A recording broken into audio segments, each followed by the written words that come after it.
Welcome to Spindle City Straight Talk. I'm CJ. And I'm Chip. And today's show reminds me of a show of when I was a kid called the New Zoo Review. It's the New Zoo Review coming right at you.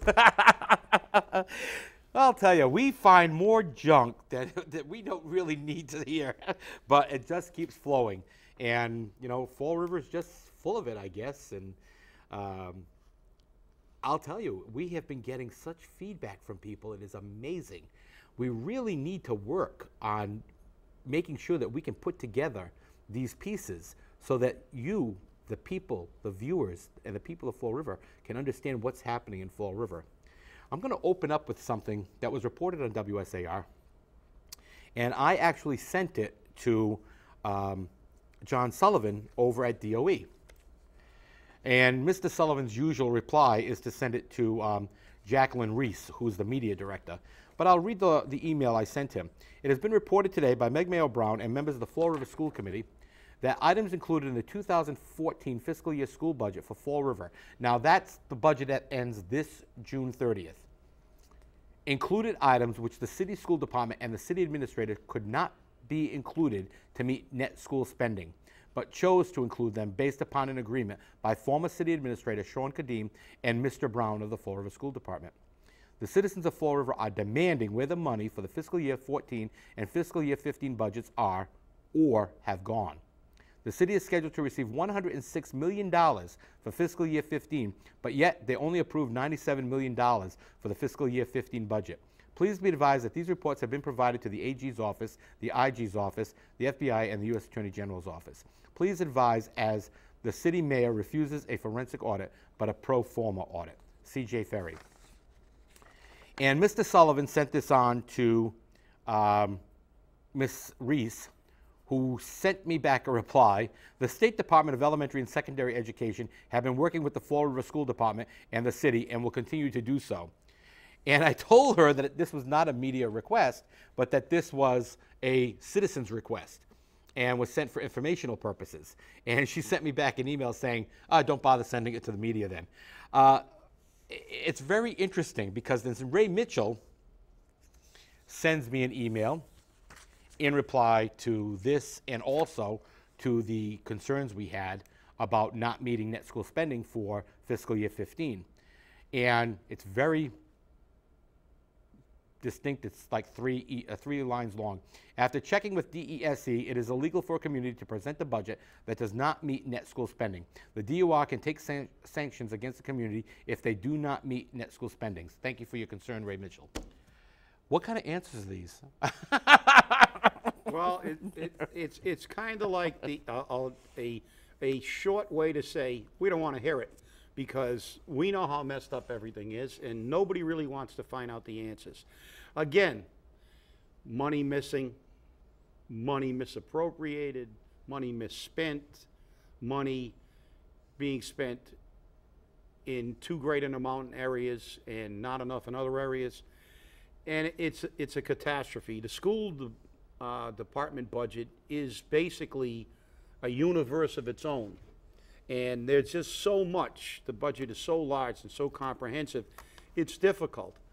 And it's only the tip of the iceberg because the same kind of incompetence and ineffectiveness in running the city's finances translates over to the city side too. But the school department, as I said, it's, you know, what can we say? We continue to say there is no transparency, there is no accountability, there is never a consequence for improper action in this city. And where does it end? And I believe it's going to end in receivership. But you know, Chip, the thing that bothers me more than anything else, because I don't have how much money was sent to the city last year for fiscal year 14, but for fiscal year 15, the city is planned to get $106 million for the school budget, but the mayor only wants to spend 97. There's $9 million missing somewhere. Well, it's not missing. They've put it somewhere else. There's no doubt about it. But what really is baffling to me is that we have this giant bureaucracy of all these people and administrators and professionals or pseudo professionals that are supposed to know what they're doing, and how can we spend money on items that are not allowed to be put in?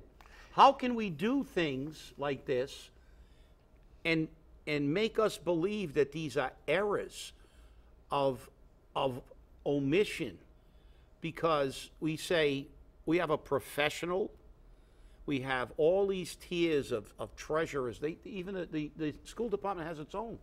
They have their own accountants. They have a whole tier, and they can't figure out what comes under school net school spending and what doesn't. We have a city administrator who's supposed to be a professional.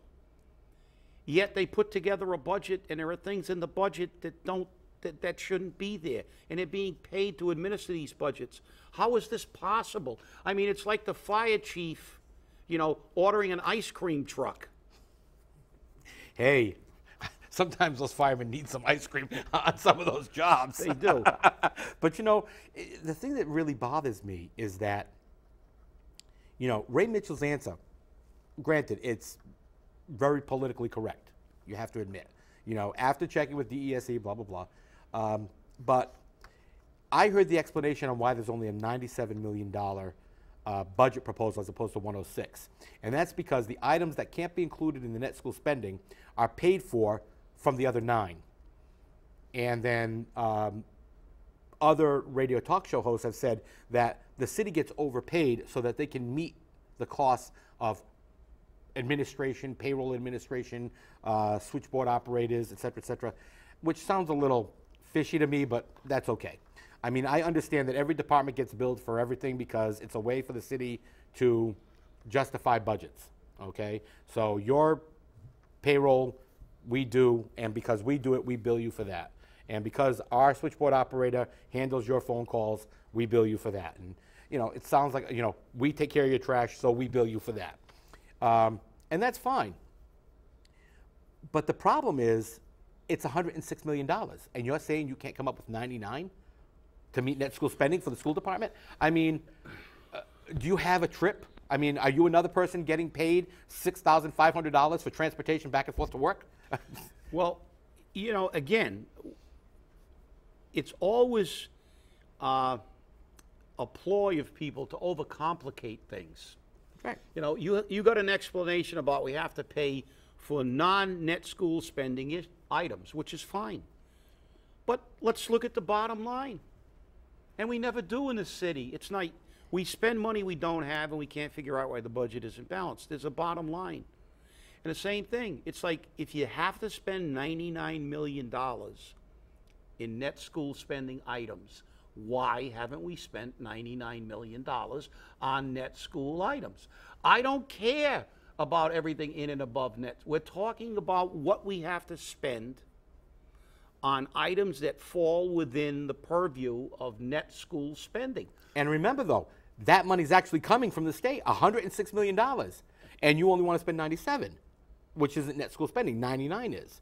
But DOE's responses to my requests for information and my requests for actions based upon what we've been providing to them has always been, we can't speak about hypothetical budgets. It's not hypothetical. It was proposed. Ray Mitchell even said if they propose it, it's illegal. And we can have sanctions. So it's already been proposed.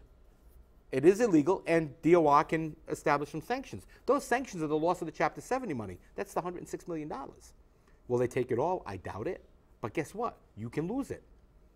And moving the money around saying, oh, well, we paid last year's deficit in this year's budget, but this year's budget has now got another deficit twice of what last year's was. No, that's not paying it off. That's just shifting the dollars to another fiscal year, and you can't do that. That's worse than kicking the can down the road. That's paying your debt with a credit card. Well, you know what the problem we have here is? It's just government bureaucracy on all levels, state, local, and of course federal is just beyond belief.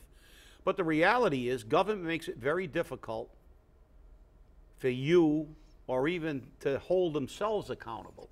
You have all these hoops you have to jump. They say that we can't look at hypotheticals, we can't do this. The reality is they don't want to. They don't want to. The reality is they try to get, look how long it takes to get any information about anybody at the State House who does something improperly. What do? They convene committees, they do investigations. It takes forever. It takes a year to do what other people do in a day. And that's one of the problems, that government is a self-perpetuating entity. They're there, and they've gotten to the point where they make everything as difficult as possible. The old adage, you can't fight City Hall, doesn't mean that literally. It means that even if you're right, you can't fight them, because they tie you up for so long in getting anything that most people say, the hell with it, it's futile. I won't do it. I can't do it. I can't afford it. Do you think that, do you know how many lawsuits are not brought against the state and against the city because people just can't afford to bring the suits? They can't spend 10 years of their life in court and all their money to win a case. So they get away with things that you and I can't get away with. That's why it's time for a change. I will quote Mark Twain. Politicians are like diapers. They should be changed often and for the same reason. Well, you know, it's some of those quotes are definitely very true. And I just think it's amazing at the change in opinion that many of the people on the city council have had. First off, we don't know what Paul DeSilva thinks because he's been on vacation.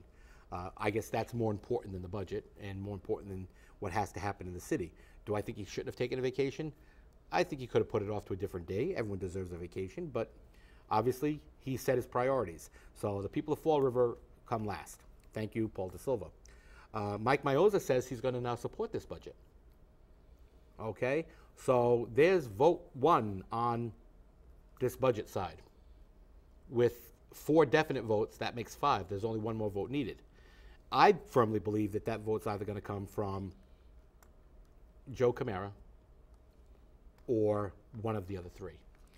Well, I had an in-depth conversation with Mike Mioza yesterday about his position, and he said that he has stated that he would vote for the budget, that he couldn't live with the 112 budget, but he said that he didn't make himself clear enough.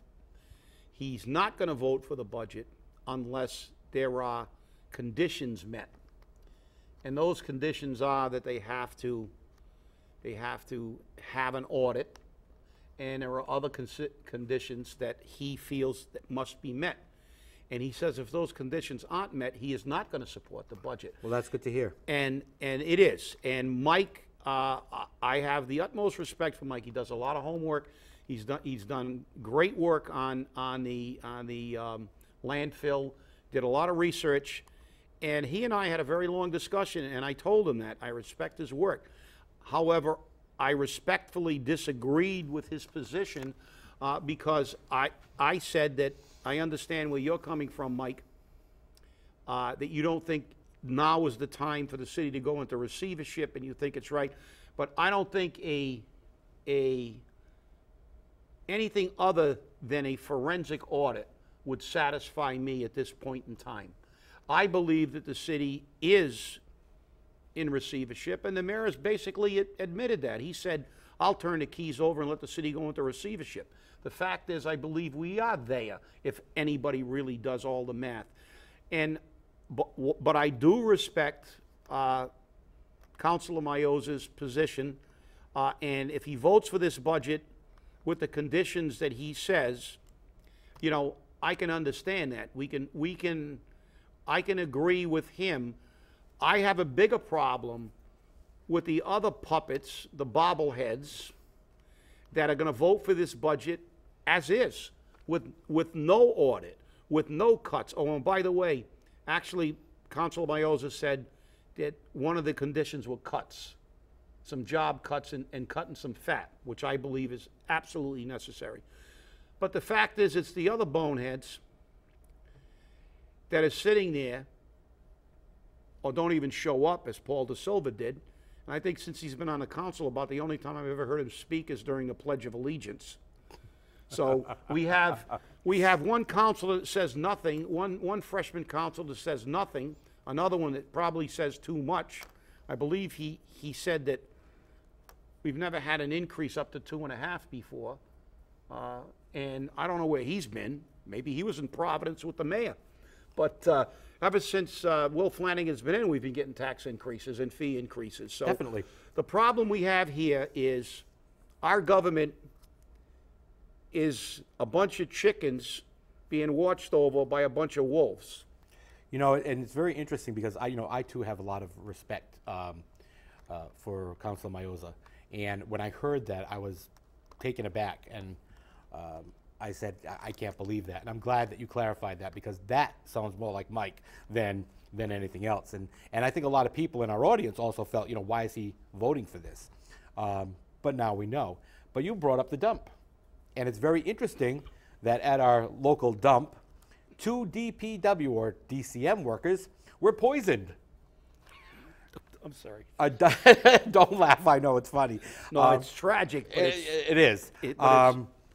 They were behind a dump truck from Fort Devens, which was dumping pesticides, white powdered pesticides, oxy by something or other. And I didn't even bother trying to get the name because I didn't want to know it. They called the fire department. The fire department decontaminated them. They went to the emergency room at Charlton, and then they were sent home.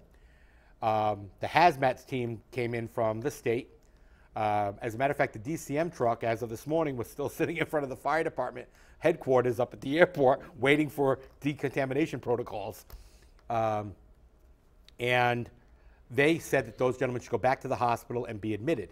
That tells you a lot about Charlton Memorial Hospital. They didn't even know that this was a highly toxic and poisonous substance. But they followed the truck, and I tried to figure this one out. They followed the truck all the way back to Fort Devens, and that's how they found out what the poison was. But how much poison is being dumped at what's left of the life of the city dump that we don't know about? We only found out about it because 2 guys got poisoned. I mean, doesn't BFI or Allied Waste or whoever their name is this week pay attention to what's being dumped? And who's going to pay the fines? No, they don't pay attention, and who knows who's going to pay the fines. And don't worry about it. In a not too distant future, they'll be dumping it on Pleasant Street. Yeah, that's because true. now, as long as they put it in the right bag, it might be okay. But while we're talking about trash and dumping, and we saw the mayor basically declare that we're going to have pay as you throw, whether anybody likes it or not, whether the council likes it, whether the people like it or not. And then he had some crony come down from Worcester to tout how good it was doing in Worcester. And lo and behold, this week there was an article in one of the Worcester papers saying that the city council of Worcester is beside themselves because Worcester's turned into a dump. They had pictures, complete with pictures, and on the next show we're going to bring some of those pictures in of the mess that Worcester's in because of pay-as-you-throw and people trying to avoid the pay-as-you-throw fees. So again, let's come on, Representative Fiola, get those lights on a Braga Bridge so we can look at the trash. Hey, and you know what's amazing is the mayor brought Waste Zero down to do a 2-hour show with Ray Mitchell talking about the success of Waste Zero's programs of pay-as-you-throw. It's so successful that I signed a contract with a private company and had my bins delivered, and I called the city garage to pick up the city bins, which are still sitting on the sidewalk in front of my house. But everyone in my neighborhood was asking me about why I did that, and not one person knew about pay-as-you-throw. What? I got to stop paying for my trash? I said August 1st. And the poor gentleman across the street, he owns 3 buildings that are there. And he's an older Portuguese gentleman, very nice man, speaks very little English. And he had no idea that it started on August 1st, what was required, that he could be fined, that he was going to have to make sure. And he was beside himself. He doesn't know what to do. And I gave him the company's card, and I said, if you want to do it so you don't have to worry, here you go. And then Ken Pacheco, on Ray Mitchell's show, said that he plans to tout an ordinance right after the pay-as-you-throw starts, not before, right after, to enforce hauling licenses to be issued from the city of Fall River for the trash collection from private companies, and that they are required to recycle the trash they pick up. That sounds to me like a restriction of trade practice, seeing that those companies are already licensed by the state. It certainly does, and it seems like a pretty obvious effort to deter private companies from doing business in Fall River and requiring the citizens to buy, their particular bags. And as you said, it looks to me like an infringement on the free enterprise system and something that's basically un-American. But then again, I'm not even sure sometimes that Fall River is part of America. Sometimes I think it's part of some alternate universe that broke off and floated in from another galaxy. I think you used the term bizarro world. Bizarro world, that's exactly it. And it's just, forget about this infringement on American free trade and things, but how can somebody propose something that now we look at the newspapers and see that it's not working in Worcester? It's made the place a dump, and Fall River's already too dirty. Well, but we're going to do it because why? Money. Follow the money. We're out of money, and we continue to be out of money, but we never stop spending. I had a friend of mine who hadn't been to the 6th floor in years. He mistakenly thought that a department was on the 6th floor, and it wasn't. And he got off the elevator. He called me up. And he said, "I was blinded by the tiles." He said, So I couldn't believe it. He said, "I've never been up there." I said, "Well," I said, "actually, we want some tourism. Maybe we could run tours of the 6th floor and show the people the Taj Mahal that we've built up there. It's like a giant diamond on top of a trash heap." And the fact is that it just seems that nobody cares.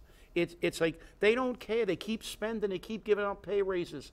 And, it's time. It's time for the revolution, people. It's time. I agree with you there. And the problem that I'm having is, there on Facebook, there's a couple of groups set to recall the mayor. Recall Mayor Flanagan, recall Flanagan. There's a couple of them. And everyone's talking. But when they're asked to come out and do it, nobody wants to come out and do the work. The problem is we can sit there and bitch and moan all we want, but you got to put your money where your mouth is. I mean, things aren't going to change unless you get out there and cause them to change. If you want to recall, go out and get the signatures. If you want to get somebody elected, go work a campaign. Get your friends to work a campaign. Okay? If you want the mayor to know that you don't support pay-as-you-throw, take a garbage bag up to his office and say, "See this? I'm not going to pay for this." You got to do something. There was one man once, a couple of years ago, I don't know if you remember, Chip. He actually took his trash and dumped it on Government Center. That was a statement. And now I received in my email yesterday from the city council chambers a thing about they want to turn part of Liberty Street over to a private company at Center Street, which will end the connection between the two. And it's going to basically lock out all the people on Liberty Street from being able to go down Center Street. So, and the zoning board of, I want to say a nasty word, but I won't, approved it. They said, "Oh, yes, this is detrimental. It's going to ruin his business because they don't have a place to park." Businesses go without a place to park all the time. I don't know. It seems to be foolishness. And it's follow the money again, because when I saw the names on the zoning board and the people involved, I said, okay, now we know. Well, you're right, CJ. The fact is that we have a lot of people calling. I have people calling. We have people getting on Spindle City Straight Talk's page on Citizens Alliance for Accountability in Government, demanding a recall. But the problem is, people, that a recall is not going to be effective if we don't have the people and the volunteers to go out and secure the signatures to have the recall. It's an exercise in futility. And then that will be perceived as people don't really want this guy out. We had a meeting yesterday of the retirees, which was more like a three-ring circus, actually. And we had over 250 people at the Liberal Club. Now I've received a call from Madeline Coelho saying she's getting more calls today. Why wasn't I notified? Why didn't I know? And as you said about the pay-as-you-throw, there are people that don't even know we're going to get pay-as-you-throw. They don't understand. Well, we had people come to that meeting that weren't prepared to listen, didn't care about other people getting the information, and it turned into a situation where people didn't get the information. The city was there, Blue Cross was there, we're trying to disseminate information. It got to the point where we had to call another meeting for next week. And next week it's going to be different because I've told the city already, they're going to make the presentation with no questions until the presentation is complete, and the information will be disseminated. But people only respond to their own self-interest. If we want a better city, if we want a better government, if we want a better world, we have to realize that the only thing that moves us should not be our own self-interest. If an injustice is done to one, it's done to all. And you should realize that we're all in this together. If we change this city, we have to be together. And we have to realize that if you can afford pay-as-you-throw, that doesn't mean that it's a good idea. Because you can afford higher taxes doesn't mean that other people can. Let's have an efficient, effective government and work together and realize that you can't have this blasé attitude that if it doesn't affect me, I don't care, and I'm not going to get involved. Because if you do that, you too will ultimately say what Reverend Nehemiah did in the Holocaust. When they came for me, there was no one left to speak. Oh, nice way to end our show, Chip. Well, thank you for watching. This has been Spindle City Straight Talk, and we're out there getting the news for you. If you have any tips, any concerns, email us. You can email your tips to tips@scstonline.com or give us a phone call. Thanks, and have a great day. Stay active.